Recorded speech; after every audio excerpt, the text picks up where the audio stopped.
Alrighty, welcome in everyone to just another edition of Just Another College Football Podcast. I'm your host, as always, Tommy Brzee. It is Wednesday, November 12th around here, and we got a lot to get to. We're going to start with a little bit of reaction from those CFP rankings that came out yesterday. Texas and Miami find their way into the CFP, as well as South Florida with Memphis's loss last week. We'll get into that. We'll talk about how I disagree with some of the rankings, but overall, I think they're doing a relatively good job right about now, taking into account the eye test that I think is really tough to put a finger on, but is important when you're trying to figure out the CFP field. We'll get into that first, and then we'll talk about all the ranked matchups. We got four massive ones. Notre Dame at Pittsburgh, that had an interesting quote from Pat Narduzzi that can inspire a ton of confidence around Panthers fans. You got Iowa USC, a huge one to keep USC's CFP hopes alive. Oklahoma Alabama, very interesting one. We'll talk about how that one could be very close. And then Texas at Georgia, probably the main event of the weekend, the one that a lot of people are going to be watching very closely.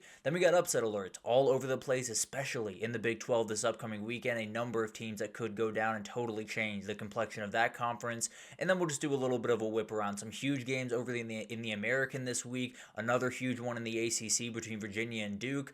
We'll give you a little bit of a peek at the Battle of the Ravine, incredible game over there in Arkadelphia, Arkansas, that is unlike anything else and is exactly what college football is all about. We'll get to that at the very end, but for right now, we got to talk about the CFP rankings, and we won't waste too much time on this. Obviously, this thing will continue to develop. I think this weekend we'll see a big-time shift in these rankings because of all the big-time matchups that are going on and the upsets that could possibly come from those. But let's go ahead and jump into this. The top 25, as it sits today, top 5 is the exact same. You go Ohio State, Indiana, A&M, Alabama, and Georgia. No change from last week.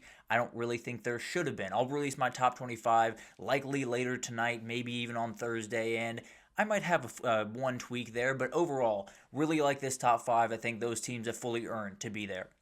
Texas Tech sits at number 6. I believe they're sitting at number 8 or 7 in the AP poll, so a little bit of a change there. Ole Miss and Oregon follow them. Notre Dame kicks up one spot because BYU fell. Texas and Oklahoma, the exact same thing. And then you get into kind of an interesting spot where you have BYU at 12. They fall a couple of spots after that Texas Tech loss. That's a battle back and forth. I understand people that think they shouldn't have fallen as far as they did. I also understand that right when you get into that kind of world between 7 to 13, 7 to 12, it's pretty compact. So if you are going to fall, it's not overly surprising to me how far BYU fell. They sit right above the team they beat, Utah, a couple of weeks ago, and that's a really interesting team. As an at-large team, possibly, if BYU were to lose to Cincinnati and then Cincinnati loses to Texas Tech, maybe Utah has a little bit of an opening there to back their way into this thing.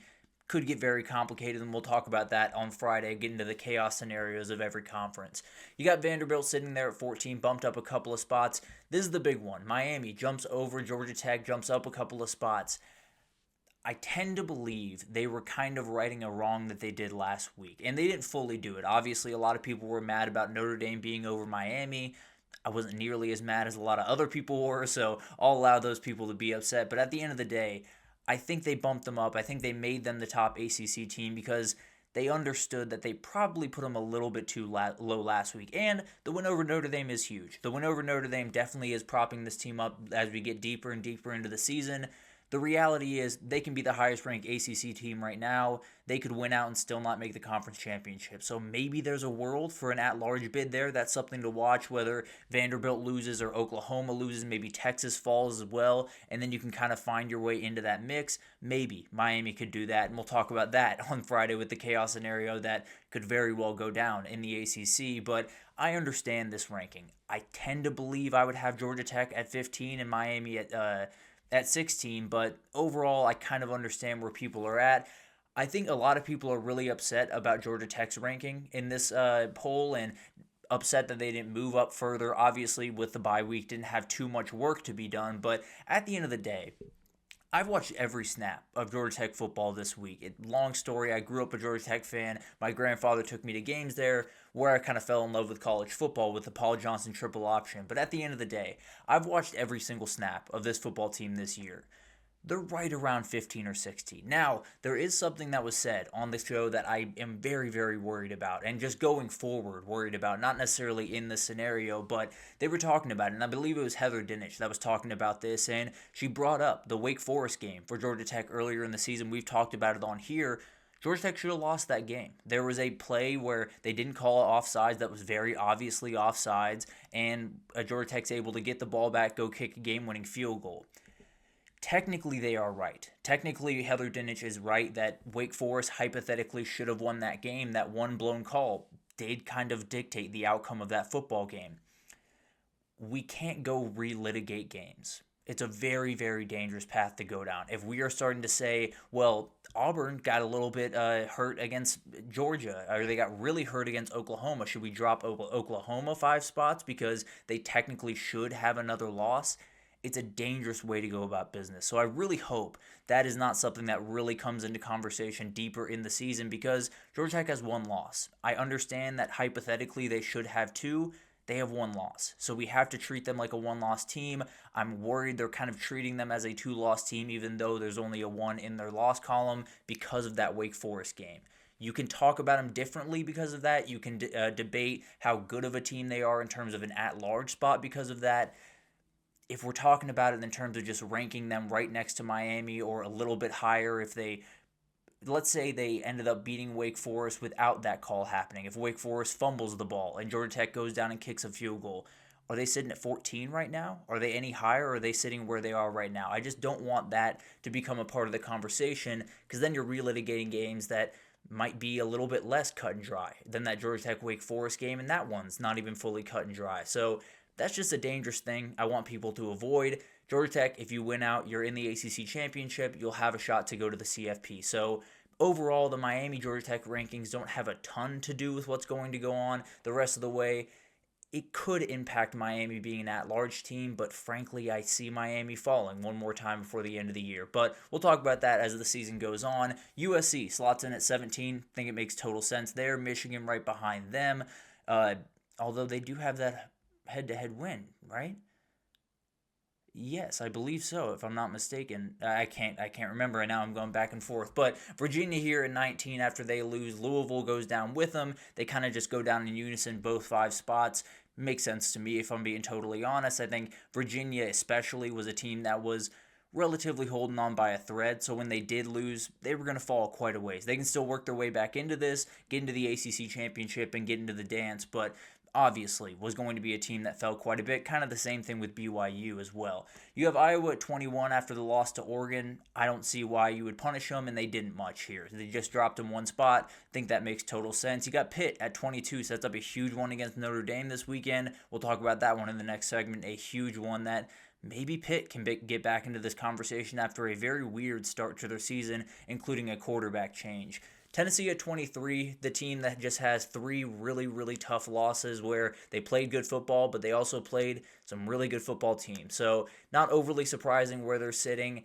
I go back and forth on Tennessee. I might have them ranked later. I might not. I'm going back and forth on the bottom of this bracket, but at the end of the day, Tennessee in there at 23. South Florida makes their introduction into the CFP poll at 24, and then Cincinnati at 25 rounds things out. A very good team with a huge one against BYU coming up, I believe, next week, if I'm not mistaken. So overall, a good ranking. I really don't have a huge problem with this. A couple of things when they were talking about the idea or the ideology of the way they went about it that perked my ears, at the very least, made me a little bit nervous about how they're going about this. Don't love if they're relitigating the Georgia Tech Wake Forest game.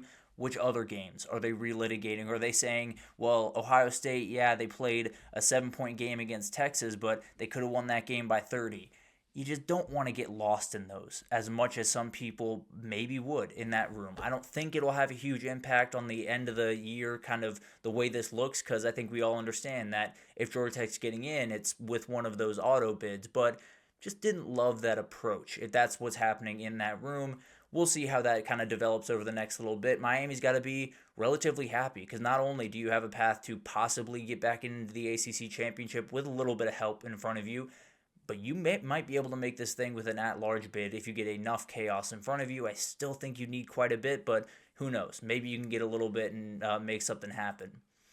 In terms of the bracket, this is the way it looks. Ohio State, Indiana, Alabama, or Texas A&M and Alabama are your top three or top four teams. Those are the teams getting the byes. That's the way it was last week. No change there. So that's all same. The two differences, or the three differences, I should say, is Ole Miss at 7, Texas at 10. That's going to be that would hypothetically be one of the matchups. Oregon, Notre Dame would be the 8-9 matchup, a great one. I would absolutely love that one. Georgia would host USF in this scenario at the 5-12, and they would go on to play. The winner of that would go on to play Alabama, and then you have Texas Tech, Miami in the 6-11 spot. The winner of that one set to play Texas A&M in the second round. So overall, a really fun bracket. I think there's no argument that a lot of people would love to see Lane Kiffin against Steve Sarkisian, or Marcus Freeman against Dan Lanning, or the new Texas Tech team against the juggernaut, quote unquote, the hypothetical juggernaut, I guess might be the best way to put Miami from the ACC. It would be really, really fun to watch all of that unfold. And then if you get Texas Tech going to, or not going to College Station, but Texas Tech against A&M in that second round would be downright special. I can promise you that. But at the end of the day, I think the big thing to take away from this one is there's 5 SEC teams in here. That is a big deal, and it's a massive deal if Notre Dame goes down to Pitt this weekend, because then they're out of this thing, and then you might slot another one in there. Actually, you would. It would be Oklahoma that would slot into this other slot, and then you'd have Texas at the 9 seed, Oklahoma at the 10 seed, and you have 6 teams. Now, I tend to believe there will only be at most 5 SEC teams in this thing. I still think there's a ton of paths for them to only be able to get 4. Let's say USC is able to get into this thing with a massive win over Oregon, but a 10-2 Oregon would then be kind of on the bubble with possibly a 10-2 Texas or a 9-3 Texas. All of this will kind of work itself out over the next little bit. We'll figure out, Texas and Georgia. If Texas wins that game, maybe they just flip positions in this thing and nothing really changes in the overall structure of this playoff. If Notre Dame loses, it throws a total wrench into this thing. And then Oregon, if they lose a couple of games down the stretch, if USC falls, if a lot of chaos happens in the Big Ten, maybe it's just Ohio State and Indiana at the end of this thing. Maybe 2 bids come from the Big 12. Maybe the SEC gets 5 or 6. It could get wild, I guess is the best way to put it. What it does show me, a couple of just grandiose takeaways. The SEC is going to get at least 4 teams. I think it's getting more and more likely that they get 5, because I think when you look at the chaos scenarios that we'll go over on Friday, you could have a lot of 10-2 teams right there. And last year, you had the benefit of saying an SMU team, let's say, that was 11-2 coming out of that ACC championship, they could point around and say, well, these guys are 9-3. They lost 3 games throughout their schedule. They do not deserve to be in the CFP. If it's a bunch of 10-2 teams sitting there, like a Vanderbilt that's 10-2 or an Oklahoma, you might be in a little bit of trouble. So that's something to watch as we head forward. I think it's fair to say the SEC is getting at least 4 teams. I'd probably bet on 5 teams right this moment. The Big Ten, it really comes down to USC or Michigan. Can Michigan beat Ohio State at the end of the year and sneak into this thing? Can USC beat Oregon and then Oregon stay in the dance? It's going to get complicated, I think is the best way to put it. The ACC and the Big 12, I suppose, could still get 2, but I'm finding it much, much more less likely as we move forward. And then you got Notre Dame, and that's obviously going to be a team that could totally shake this thing up. The Group of 5 spot is going to be the Group of 5 spot. I won't waste too much time on that. I've said before, I think a Group of 5 playoff would be a great idea. I understand I'm one of the quote-unquote sickos that would absolutely watch that, and not everyone would. So I get the pros, I get the cons. But at the end of the day, South Florida is a great team, and they are more than deserving to at least get a shot to play in the CFP. They would have a tough battle if they had to go to Athens in that first weekend, but it's going to be really, really awesome to watch all of this set up. It sounds like there is going to be a whole lot of SEC and Big Ten. I don't think I had to tell people that. I think people should have known that coming into the season, but that's the way this thing is going to roll out. We will see how it all ends. Maybe Miami's an at-large bid, but the ACC champion doesn't get in. All of this stuff is on the table. We'll talk about it more on Friday, but right now, a really fun bracket. Would love to see Texas Tech, Texas A&M. Would love to see Lane Kiffin against Steve Sarkisian. Would be a lot of really fun interviews going up to that one. But at the end of the day, a really interesting rankings. I don't know how much it told us. The Miami little debacle or wrinkle in this thing makes it a little bit more confusing, but I think overall we'll find out a lot this weekend. A lot of teams will win, a lot of teams will lose. Maybe Virginia goes down again, and we have a little bit more open of an ACC. it's going to get interesting. And we will break this down pretty much every week. We'll go through the rankings, we'll go through the bracket and see just where everything sits. I tend to believe we're going to have a new couple of teams in the bracket just about every week moving forward. So we'll talk about it all as it unfolds. Let's take a break, and then we got to get into some games. Some massive games this upcoming weekend. We got 4 ranked matchups, and we got to talk about them all right after this, so stick with us.